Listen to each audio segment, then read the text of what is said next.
Il y avait dans la vie de Moïse une place très vitale, où la croix n'avait pas été appliquée. Et tout était suspendu à cela.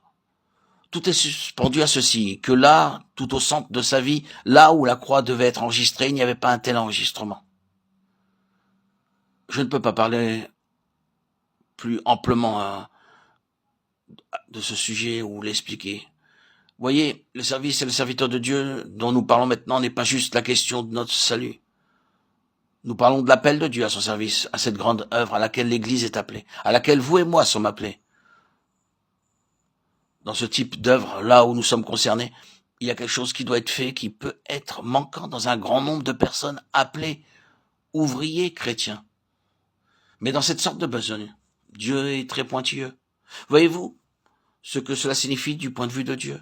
Dieu ne prend absolument aucun risque au sujet de toutes ces choses qui est en vue. Cette chose que Dieu s'est fixée est si immense, si absolue, elle doit se poursuivre sans aucun arrêt ni écourtement. Cette œuvre de Dieu doit traverser, aller directement jusqu'aux âges éternels. Elle doit se développer et croître.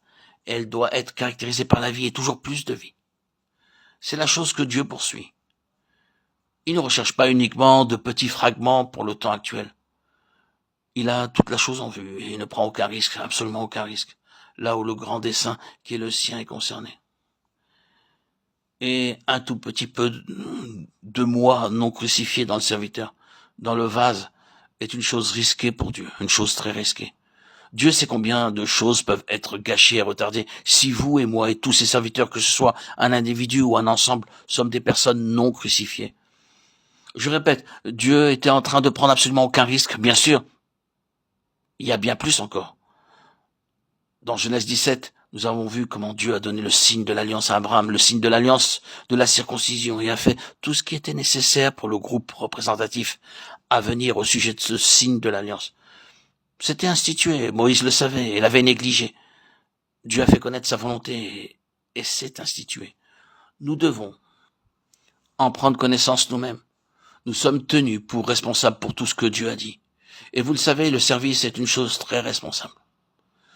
Dieu traite ses véritables serviteurs d'une manière bien plus drastique qu'il ne le fait avec n'importe qui d'autre. La loi même de la croix de son fils était en danger d'être oubliée ou négligée à ce moment-là de la vie de Moïse. Et Dieu ne veut pas qu'il en soit ainsi.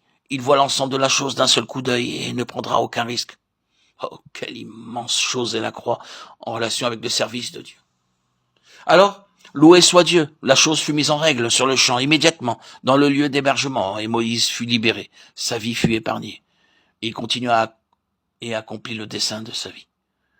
Croyez-vous que ceci est la véritable interprétation de la parole de Dieu? Laissez-moi vous rappeler que ce que Dieu désire et recherche vraiment, ce qu'il doit réellement obtenir, est ce type de service. Ce qui permet à un peuple de sortir et d'être amené exactement au lieu ou quoi. Eh bien, si l'illustration de la terre promise représente quoi que ce soit, elle signifie « je le crois », ce que la lettre aux Éphésiens interprète pour le rendre clair. L'Église, désormais, en train d'opérer et de fonctionner dans le domaine des principautés et des puissances, renversant tout ce royaume et cette hiérarchie. Vous ne pouvez pas chasser le diable si vous vivez dans la chair, si vous n'êtes pas un homme, une femme ou un instrument crucifié. Le diable se tournerait vers vous et se moquerait de vous et ferait un horrible gâchis de vous si la croix ne se trouve pas là. Il devait entrer et déposséder de cette terre 7 nations plus puissantes qu'eux.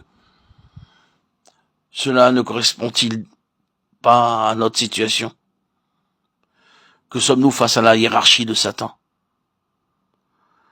Que sommes-nous, enfants de Dieu, dans la présence des principautés et des princes de ce monde de ténèbres, de l'armée des esprits, méchants dans les lieux célestes?